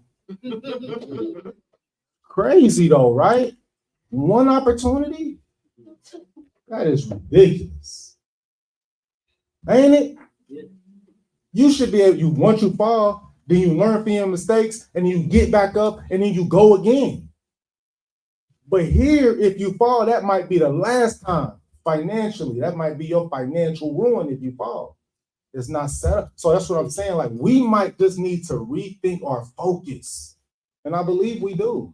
I believe we need to put more faith in the Almighty. So if we working for Yahweh, then let Yahweh provide for you. Yahweh will. Oh, I'm telling you, I'll be out here like, oh, I don't know how we about to get this paid. Somehow it's always getting paid though. Somehow. So then, so it's like, even me, I'm like, I just need to stop thinking about this stuff. You know what I'm saying? Like, it's a distraction. A distraction from what? From you being able to give your all to the Most High. That's what it's distracting you from. You're not here for this dollar. You're not here for that. We're here to let our light shine, to wake up our family, and get ready for the return of the Messiah. Keep your oil ready. That's what we're here for. We ain't gonna be here forever. Here we go. We keep working and we working and we working, and now our children are start up. Yeah, and then what information have we passed to them? We done messed up on the law. We ain't been able to pass them the information because we've been so locked in on making this dollar. Sorry, I couldn't make see game. I'm over here. Sorry, I couldn't do that. I'm over here. We full of apologies and stuff. I believe we just need to refocus. Okay, let's go to. So we read in 1 John chapter 5, 39 through 44, and it reads, "Search the scriptures, for in them you think ye have eternal life, and they are that which testify of me." This is Yahweh talking. "And ye will not come to me that ye might have life. I receive not honor from men." Listen to Yahweh. "I receive not honor from men, but I know you, that ye have not the love of Elohim in you. I am come in my Father's name, and ye receive me not. If another shall come in his own name, him you will receive. How can ye believe which receive honor of one another, and seek not honor that comes from Elohim only?" Listen, he said, seek not the honor that comes from Elohim only. You understand that if I'm too embarrassed to please the Most High, that I'm seeking the honor of men? If I'm too embarrassed to do the will of the Most High, then I'm seeking the honor of men. I ain't thinking about the honor of the Most High. What I'm saying is we should be doing work to please the Most High, to receive that honor of the Most High. That is the glory that we should be focused on. Not the $400 million. I just need a $400 million. That's all I need. Now, what do you need to do for the Most High? And then watch the Almighty provide everything you need. See, the thing is, we, and this is me. I say we, but I'm talking about me. I would like to have it in abundance. I want to have it up front. But the Almighty is like, I'm giving you your daily bread. Is that not good enough? What you need? What you need 20 days worth of bread for today? What you need that for? And listen, I know, I'm talking to me. I know how I would like to have 20 days worth of bread right now today. I know that. But if the Almighty is still providing the daily bread, then what you worried about? We need to be focused on the glory of the Most High. Okay? No guts, no glory. And it's not the glory of man, though. That's what we need to get to. Like, we need to power up. Like, we need the men to stand up again. See, when the men start standing up, seeking the glory of the Most High, the women gonna follow. We're gonna get them together because we standing on something. But if we're not standing on something, then we just gonna always let our women do whatever the women want to do, and we gonna be all timid and baby, what you think about this, baby? Oh, what, baby? Like, we gotta man up. You understand what I'm saying? Do y'all like men like that? These yes men? I don't want nobody like that, right? You want somebody that's gonna lead you in righteousness, though. Especially if you know this is a man after the Most High's own heart, you can follow that man. He might not do everything right, but you got a man that wants to please Yahweh. So guess what? The Most High might put it on his heart to do something, okay? And it might not make sense to you, but you just got to go ahead and follow and see what happens with that. And I'm kind of going on a tangent, but don't be the one that, because you don't understand. And you're like, well, what are we doing that for? And why you say, well, sometimes I don't even know. I just feel this is what we need to do. All right. Just follow suit. Sometimes I don't know. All right. And I know y'all be wanting to know all the answers. How come? Like, y'all want to know everything. Like, I don't know. Yeah. So you take 75 north to 275, and then you're gonna get out. Like, I don't listen. We're just gonna follow the G. We're gonna follow the GPS. We're gonna follow the Most High on this. Okay. But it's like I don't wish, but I can't. We can't go. We can, but the Almighty ain't gonna give us all the answers. We keep going to Yahweh Shah, like, okay, why did you say this? Okay, cool, that's over. Now, why you say this? Like, at some point in time, we just got to be obedient. All right, but seek the glory of the Most High. That's what we need to do. And men and women, we got two different roles. So you got to seek the glory of the Most High in your role. I'm gonna seek the glory of the Most High in my role, and let's bring this thing together and see the beauty happen. Like, see, let's create what the Most High wanted this to look like. Let's do that thing. All right, but the men got to man up. Okay, the men got to man up. You too. Oh, I don't know. Listen, I understand. I'm talking about me. I've always been someone who wanted to give and was a servant and do all these things, but I can't let that be to my detriment at the same time. Okay, you understand what I'm saying? All right, so seek the glory of the Most High only. Seek the glory of the Most High only. Let's go to Judges chapter 3.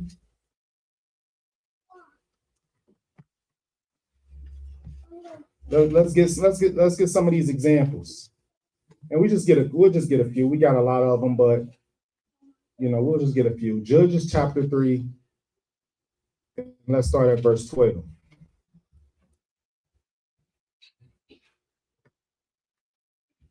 And the children of Yasharal did evil again in the sight of Yahweh. And Yahweh strengthened Eglon, the king of Moab, against Yasharal because they had done evil in the sight of Yahweh. And he gathered unto him the children of Ammon and Amalek, and went and smote Yasharal and possessed the city of palm trees. So the children of Yasharal served Eglon, the king of Moab, 18 years. But when the children of Yasharal cried unto Yahweh, Yahweh raised them up a deliverer, Ehud, the son of Gera, a Benjamite, a man left-handed. And by him the children of Yasharal sent a present unto Eglon, the king of Moab. He sent the present. Y'all follow? Y'all follow the story? Verse 16. But Ehud made him a dagger, which had 2 edges of a cubit length, and he girded it under his raiment upon his right thigh. And he brought the present unto Eglon, king of Moab, and Eglon was a very fat man. And when he had made an end to offer the present, he sent away the people that bare the present. But he himself turned again from the quarries that were by Gilgal, and said, I have a secret errand unto thee, O king. Who said, keep silence. And all that stood by him went out from him. Verse 20. And Ehud came unto him, and he was sitting in a summer parlor, which he had for himself alone. And Ehud said, I have a message from Elohim unto thee. And he arose out of his seat. And Ehud, now listen to this, y'all. Ehud put forth his left hand and took the dagger from his right thigh and thrust it into his belly. and the half also went after the blade, and the fat closed upon the blade, so that he could not draw the dagger out of his belly, and the dirt came out. Ugh. Then Ehud went through the porch and shut the doors of the parlor upon him and locked them. And when he was gone out, his servants came, and when they saw that, behold, the doors of the parlor were locked, they said, surely he covers his feet in his upper chamber. And they tarried till they were ashamed. And behold, he opened not the doors of the parlor. Therefore they took a key and opened them. And behold, their master was fallen dead on the earth. And Ehud escaped while they tarried and passed beyond the cords and escaped into Sarah.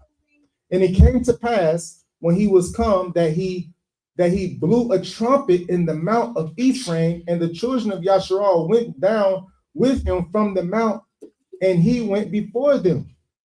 And he said unto them, follow after me, for Yahweh hath delivered your enemies, the Moabites, into your hand. And they went down after him, and they took the fords of Jordan toward Moab, and suffered not a man to pass over.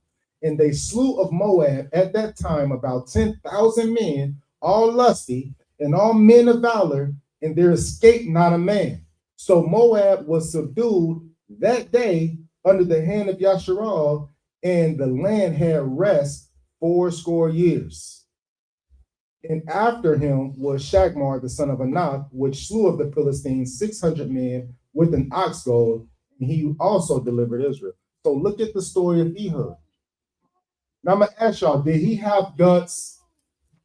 Did Ehud have boldness? Yes or no? Absolutely, right? Now, this man's story is written. We reading it to this day. Did he get glory? Yeah. We're reading the story unto this day, how he delivered Yasharal from their enemies. We got to be bold for the Most High. And we ain't saying we need to send nobody to do nothing to, I'm not saying go murder nobody, right? What I'm saying is we got to be bold for righteousness. We got to be bold for the Most High. We got to stand firm. Men got to man up again. Men got to be men. Stop being these weak men. Crying all the time. Because we've been raised by women. A lot of us been raised by women and no dads. And so we even communicate like that. We don't know how to just shut it down. A woman argue, I argue back, she argue, we argue back. Now we're going back and forth. Now we got this whole women thing on, like, just shut it down. Like, nah, we don't know how to be men anymore. We got to learn that. We got to man up again. You understand what I'm saying? Come on. We got to be logical again, men. We got to be thinking again. We got to be bold for righteousness again. We got to lead our family the right way again. But we got to have guts to do that. Sometimes it's just standing up to your woman, which is crazy. I keep harping on that, but we got to understand history, though. If we understand history, we understand what happened, how everything was shifted, and how they always used our women against us. They always have.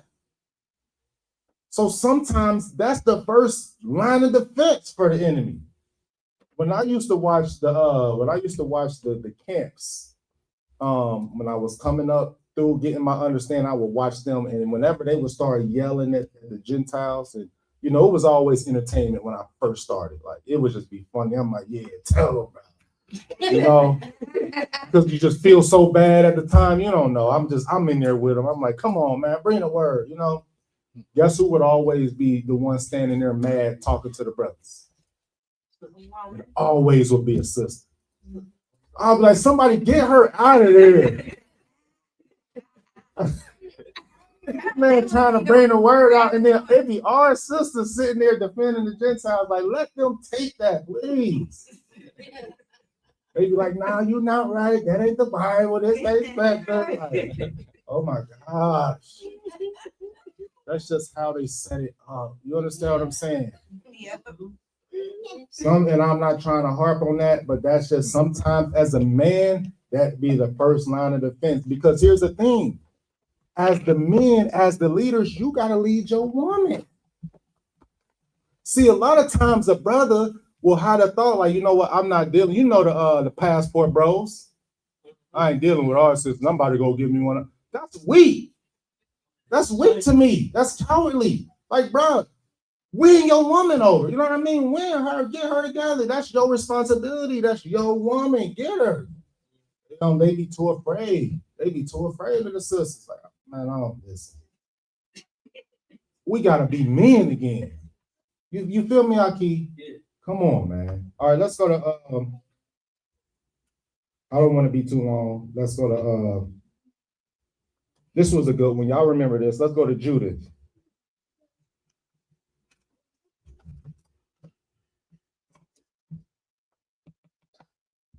No guts, no glory.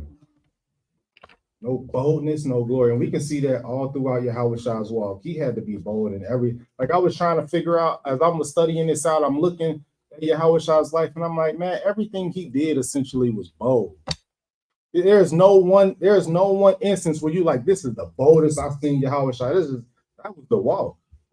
That's just what it was. Even when remember when his mom and them was looking for him and he came out and spoke, that was bold. Like everything he did was just bold. So I didn't want to just pinpoint that out of Yahweh. I just want to get some other examples. So we'll find Judith in the Apocrypha.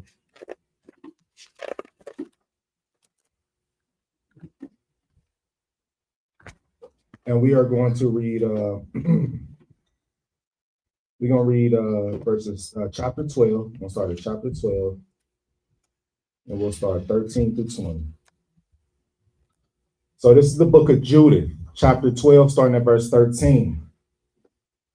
Then went Bagoas from the presence of Holofernes and came to her, and he said, let not this fair damsel fear to come to my master and to be honored in his presence and drink wine and be married with us and be made this day as one of the daughters of the Assyrians, which served in the house of Nebuchadnezzar. Now, Judith is a beautiful woman from Yasharal, and they love her so much, and her looking at, they amazed at her beauty.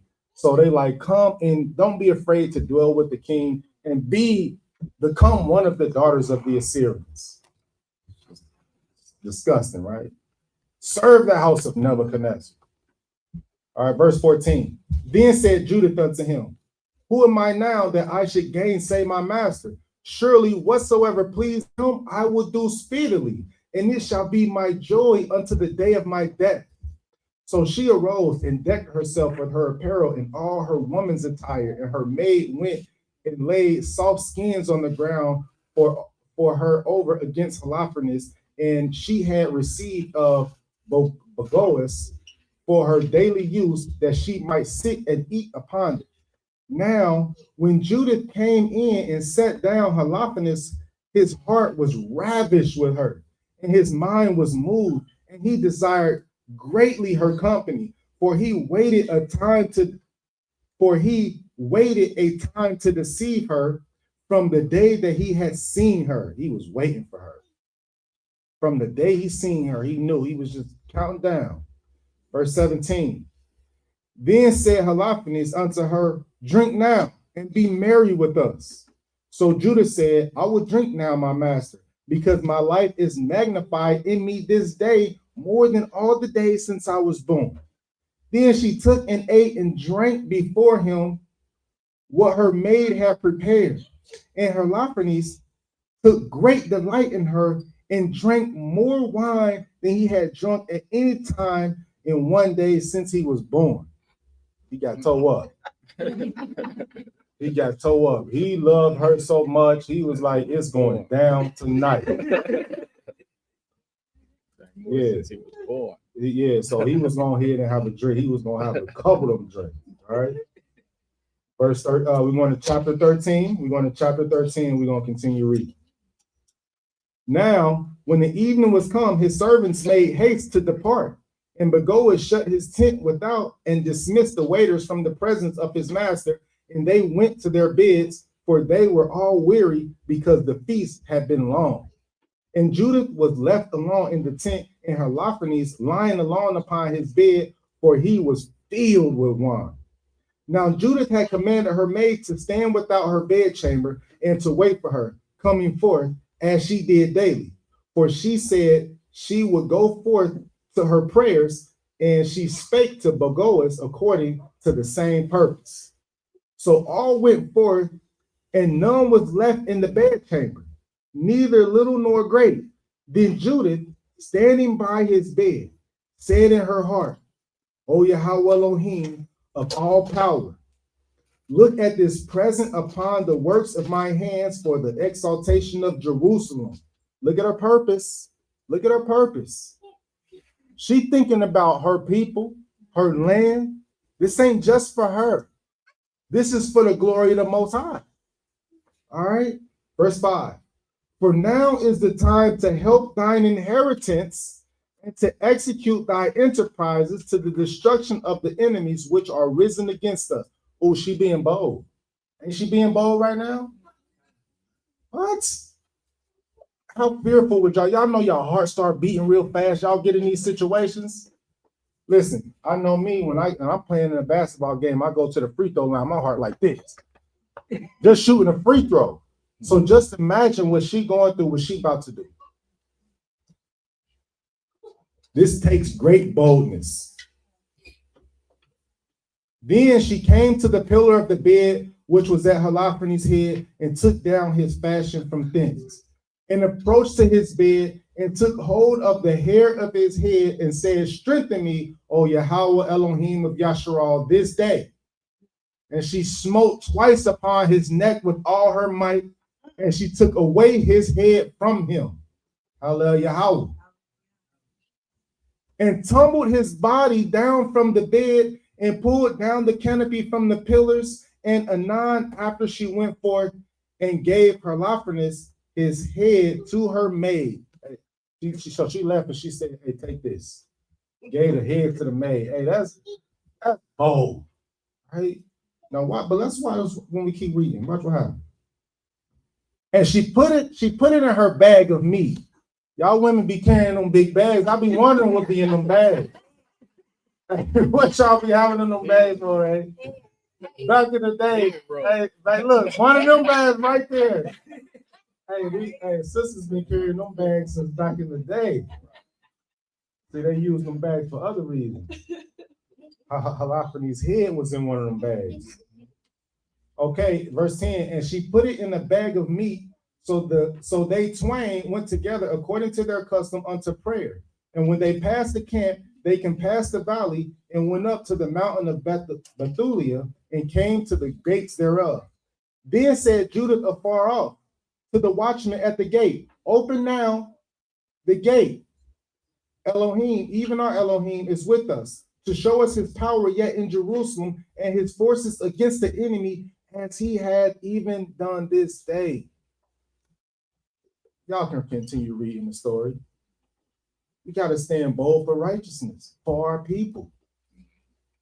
We got to man up again. This was a great story. And when she told her, let me see.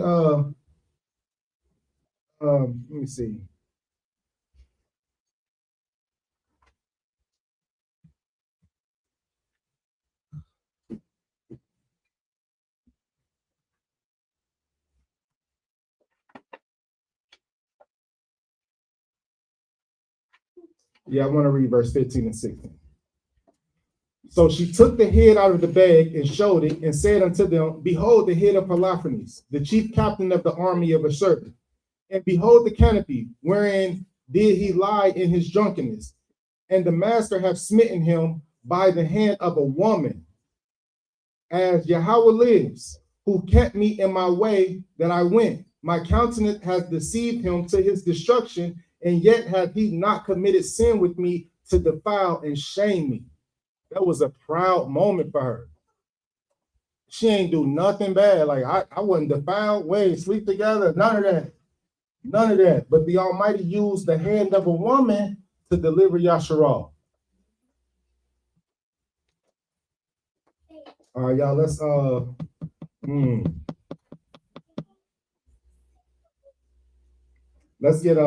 go to Susanna. Just a couple more and we'll be done. We're not gonna go through all of these. Let's go to Susanna. Another story we're gonna find in the Apocrypha. It's only one chapter. I'm sorry, it's only one chapter. We're gonna read verses 45 through 64. Okay, therefore, when she was led to be put to death, Yahweh raised up the Holy Spirit of a young youth whose name was Daniel. We understand the history of the time. This is the same Daniel that we find in the book of Daniel, the Babylonian captivity. This is that Daniel. All right, verse 46, who cried with a loud voice, I am clear from the blood of this woman. Then all the people turned them toward him and said, what mean these words that thou hast spoken? Can y'all see how this got to be bold? Because here it is, all the people is following along with Daniel, not only is he not just going to be quiet and say, I'm not following them. I'm going to just say to myself, I'm going to go this way. Nah, he's going to stand for righteousness against all the people. Then all the people turned them toward him and said, what mean these words that thou hast spoken?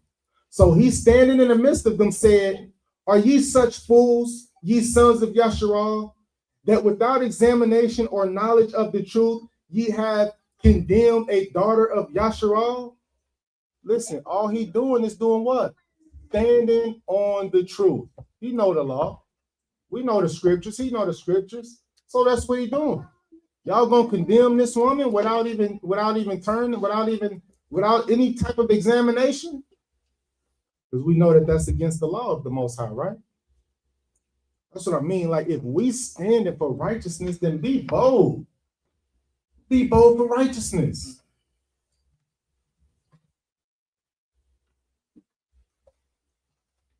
Verse 49. Return again to the place of judgment, for they have borne false witness against her. Wherefore all the people turned again in haste, and the elder said unto him, come, sit down among us and show it us, seeing Elohim have given thee the honor of an elder. Then said Daniel unto them, put these two aside, one far from another, and I will examine them. So when they were put asunder one from another, he called one of them and said unto him, O thou that art waxen old in wickedness, now thy sins which thou hast committed aforetime are come to light. For thou hast pronounced false judgment and hast condemned the innocent and hast let the guilty go free, albeit Yahweh saith, the innocent and righteous shalt thou not slay. Now then, if thou hast seen her, tell me, under what tree sawest thou them accompanying together? Who answered, under a mastic tree. And Daniel said, very well, thou hast lied against thy own head. For even now the angel of Elohim hath received the sentence of Elohim to cut thee in two. So he put him aside and commanded to bring the other, and said unto him, O thou seed of Canaan, and not of Judah, beauty hath deceived thee, and lust hath perverted thine heart. Thus have ye dealt with the daughters of Yasharal, and they for fear companied with you. But the daughter of Judah would not abide your wickedness. Now therefore tell me, under what tree didst thou take the company together? Who answered, under a home tree. They said two different trees. Busted in a lot. But what is Daniel doing? Standing for righteousness. His due diligence. Not just allowing wicked men to just win, but standing for righteousness. That's all I'm saying we need to do. Is be bold. Seek the glory of the Most High. Be men again. Return back to the women that you're supposed to be. Men need to be the men that they're supposed to be. Let us not sit here and just complain about this place we're in, but don't do anything about it. Like, what is it that's bothering you so much about this place, being a Hebrew? Do something about it. What is it about this place that's bothering you? Do something about it instead of just sitting back crying and whining all day. We can blame the system all day long and be justified, man. You know, the system did this to me, and the system got it like this, got this set up. Bruh, is the Most High not bigger than the system? Do the Most High not provide for you? So what you crying for? Man up. I get tired of saying, I see these posts on Facebook, these Israelites talk, man, I hate my life, man. Y'all be seeing that? Sometimes I think they bots. I think they I think that they just not real Israelites and they just created profiles. I think that. But I believe some of them really Israelites are just having a real bad time. I've met some of them. I've talked to some of them. It's like every day they can't get out the hole. They just crying and whining. Brother, can you? Brother, can you? Brother, can you? I'm like, man, I don't even know you. I got a family too. I'm trying to give you all that I can. At some point, you got to man up and be strong again. Find that power that's in you in the Most High and move. And then watch the hand of the Almighty work in your life. Got a bunch of crybabies in Israel, man. Crybabies.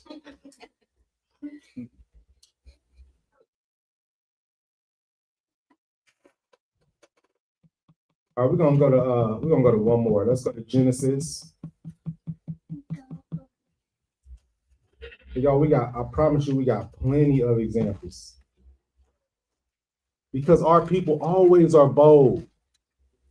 Y'all read the scriptures, our people always standing for righteousness. We the chosen people. We the Most High's chosen people. Here we are in the land of our captivity, and all we do is whine about this captivity. But what are you doing to earn your reward, though? What are you doing to get the glory of the Most High? Listening audience, what you doing for the Most High? How are you seeking Yahweh's glory and not the glory of men? Do you care about the glory of men more than the glory of the Most High? We got to think about that. And I like to go back to the example. If you are so nervous or so paranoid about what men think regarding you keeping the commandments or glorifying the Most High, then you are going after the glory of man. You care more about that glory than you do the Most High. And by caring about men more, you hiding your light. A city on the hill should not hide its light. You a lamp that can hid your light under a bushel. You just hiding you just burying your talents. The Most High come back to see how you have invested the gifts that you have been given, but you buried them in the ground because you're not seeking the glory of Yahweh. You care too much about what man thinks. We can't do that. Sister, same way. Being submissive, y'all. I don't know if I could be like that. Here's the thing. All the issues that we see the world going through, we're supposed to be a light to all of those things. All the issues that the world is going on with the relationships and the men and women, they can't figure out how to be together and the marriages and the divorces and all that. We are supposed to be the example of how to really do it. We're not supposed to be worse than them. We're supposed to be the examples of what it looked like to have a lasting marriage. We're supposed to be the examples of what it looked like to take care of the people, to build up and provide for the less fortunate, to clothe those who don't have clothes. We supposed to be the example of that. We the real McCoy. Y'all understand that? We the real McCoy. The Christians and all these other doctrines, they just copying off of what we do. This is what we do. They like, so you think about this. You get married, then the father, in a traditional American wedding, the father walks the bride down and then gives the bride to the husband. Y'all understand? Y'all see where I'm going with that? Because what happens in our culture? The daughter is supposed to leave whose house? The father's house, and he's going to give her to her husband. So what the world has done is created a way to try to keep this part of the culture. So we just going like, you never have any type of agreement with the father or nothing like that is set up. It's not really an arranged marriage or none of that. But the father still wants to stand in the place and say, I'm giving my daughter over to the husband. That's a copy. That's a copy of the real McCoy of what we really do. They just copying. In everything that we do. Y'all see the women, you know, they dress in the weddings, they dress, well, back in, I don't know, I think like now, like I've heard that the women wear like not white, but like an off-white, because it's like, I guess you're not as pure as you should be. So you wear off-whiter, but the white is supposed to be the righteousness. That's what it's supposed to represent. So it's like, okay, well, these women ain't righteous no more. Let's just go ahead and throw them in off-white. It's crazy. Well, but not the guy. But we are these. Listen, they steal from our culture. So if we out here living it, then we supposed to be the example. That's all I'm saying. Let's be bold for righteousness. No guts, no glory. No guts, no glory. So I said we was going to Genesis chapter 14. We're gonna finish with this one, y'all. We're gonna read 1 through 16. And it came to pass in the days of Amraphel, king of Shinar, Arioch,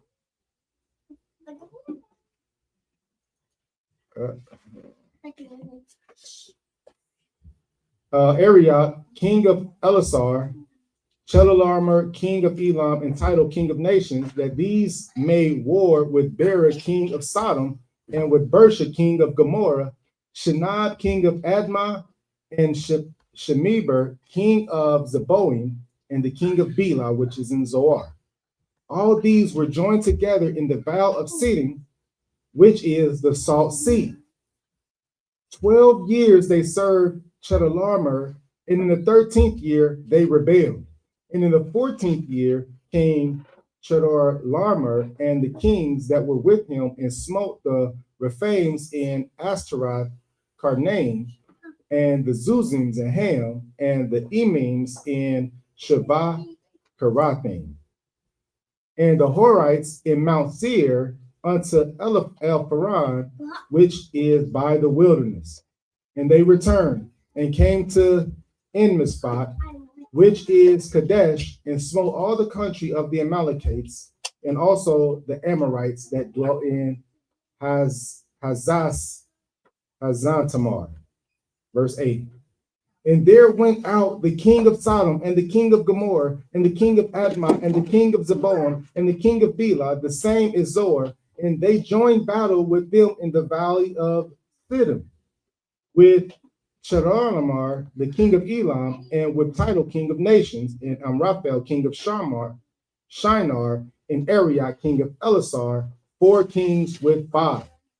And the valley of Siddim was full of slime pits, and the kings of Sodom and Gomorrah fled and fell there, and they that remained fled to the mountain. And they took all the goods of Sodom and Gomorrah and all their victuals and went their way. And they took Lot, Abraham's brother's son, who dwelt in Sodom, and all his goods, and departed. And there came one that had escaped and told Abram the Hebrew, for he dwelt in the plain of Mamre, the Amorite, brother of Eshcol, the brother of Aner, and these were confederate with Abram. And when Abram heard that his brother was taken captive, he armed his trained servants born in his own house, 318, and pursued unto Dan. Y'all, don't this take boldness? Shouldn't we be bold like that? He could be, listen, he should be, in today's world, he would be scared in his boots, right? You got 300 men, you're going against 5 kings with all these other men? We're not going. It just don't make sense. It don't make the numbers ain't matching. We're not going. But what I'm saying is, when you understand who your power is, when you understand you not the power, who you serving is the power. Who you serving is the power. Then we'll have boldness if we really have faith in who we serving. For anybody that's watching and for those who will see this, I'm saying the man need to man up again. We look back, even in the history of our time right here in America, men stood up for something. They wasn't just about to allow these other nations just continue to push us over and then not do nothing about it. And I'm not saying that we need to have a Martin Luther King raised up today, or we need a Malcolm X. I'm not saying that. I'm saying if everybody manned up, we would all be powerful. We'd all be powerful. We all stand up and stop whining. Do something about it. Y'all know. Let me ask y'all this: how long did the Montgomery bus boycotts? How long did that last?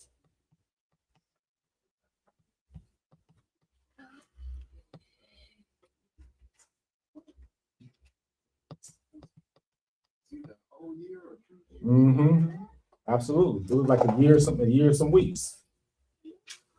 We thought it was like a couple weeks. We thought it was like a couple weeks. Nah, we gotta fight it and stand. And then listen. So if we gonna stand for something, then we gotta do something about it. They started Ubers back then. That's when the Ubers and the bootlegs started.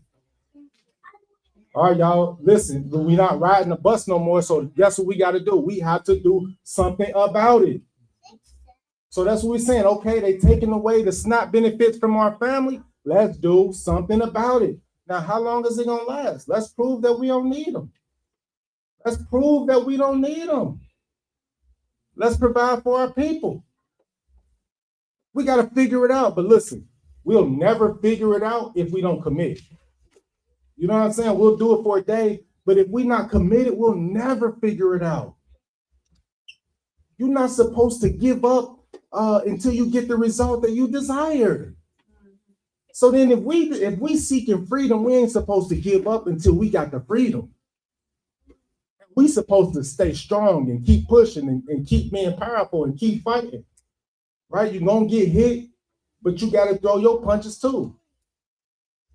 Moray, has any boxer ever got, is there ever a boxer that has not been hit, that has not got hit?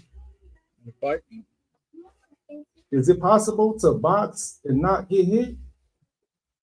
Not in the pros. Not in the pros. I've seen it happen in the amateur. Amazing. Amateur's a 3-round fight. Okay. I think I actually did it. Good. Yeah. Or Yashua, he's slick with him. I've seen a few people do it in the amateurs. But it's 3 rounds. Yeah, it's 3 rounds. And then the pros is different. You gonna get hit. A lot of times we be afraid to get hit. I just don't want to get hit. I don't want the physical contact. I don't want to go through this trouble. I want the glory. I don't want to suffer. I want to be good. I don't want to practice. I want to lose these pounds. I don't want to work out. I want to live a good life.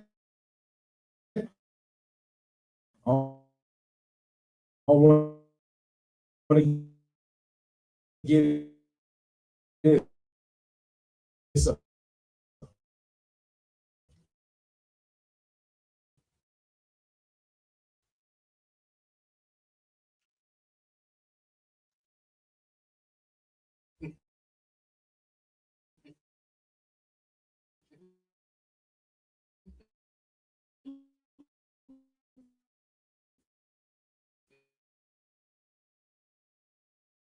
You just got to get rid of it anyways. We don't need it if we defending each other. But y'all wish I say they should know you by the love that you have one for another. All right, let's finish this out, y'all. We almost done.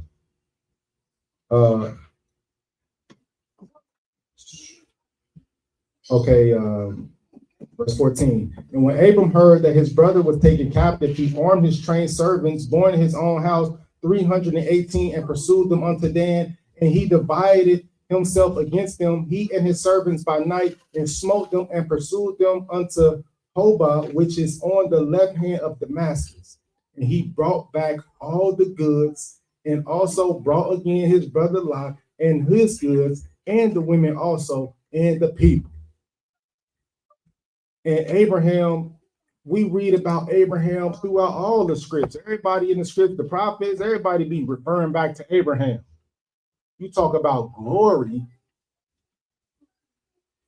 Look at the boldness that he possessed. Look at how he stood on righteousness. So what I'm saying is, if it's righteous, don't be afraid of what other people think. If you seeking to please the Almighty in what you're doing, don't be afraid of what other people think. Now, if you're trying to use the Almighty to sneak in your little perverted lust, that's a problem. And then 9 times out of 10, you ain't even gonna be upfront or forward with what you're doing. Like, even though you might try to act like it's righteous, you're gonna be doing it under the table. But if you believe that you're trying to please the Almighty and what you're doing, be bold about that. And stop being a little scared, little boys. We grown. Be men again. Be bold again. Stand for righteousness. Get up and do something about it. That's the message for today. All right, no guts, no glory. Is Yahushua sitting on the right hand of the Most High if he's not willing to give his life? If he's not willing to give his life, does he ascend to the right hand of the throne? Is he the king and priest if he's not willing to give his life? There's no guts, no glory in whatever you do. So I'm talking spiritually, but even in the world, if you're not willing to pursue that thing with passion and desire, no matter with the naysayers in your ear, everybody telling you that's a bad idea, but in your heart, you want to pursue this thing. If you don't have the guts to push through the distractions, you don't get the glory. Now, don't take that class. You don't need that class. But you want to pursue with boldness. Pursue what you're doing with boldness and seek the glory of the Most High above the glory of man. Hallelujah. Hallelujah.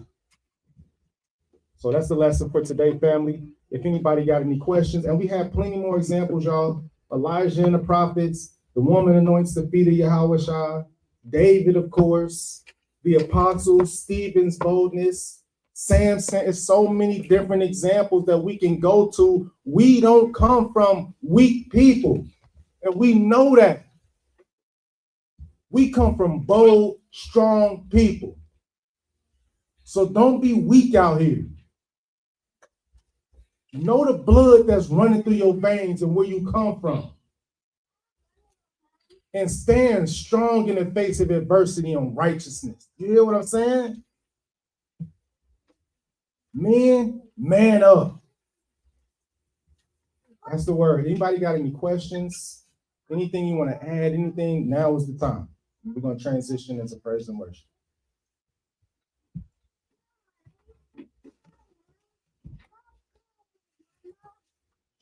Okay, well, I hope y'all enjoyed the lesson for today. I hope that when you leave today that you're a little bit different. Okay, I know I am. I know I am. I'll be hearing the word as I'm giving it. Literally. Like, I'll be hearing the word as I'm getting like, oh, wow, that was good. Then I go back and record and I watch the video and I'm like, I said that? Y'all said that. Yeah.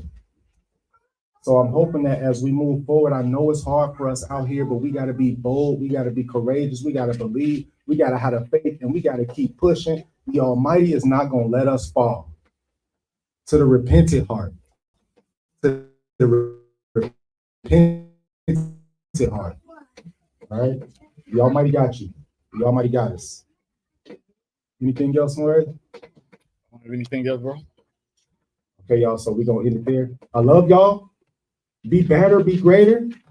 Until next Shabbat, or until we go live again, I'm going to say, shalom, shalom, family. Shalom, shalom, fam. Shalom, shalom.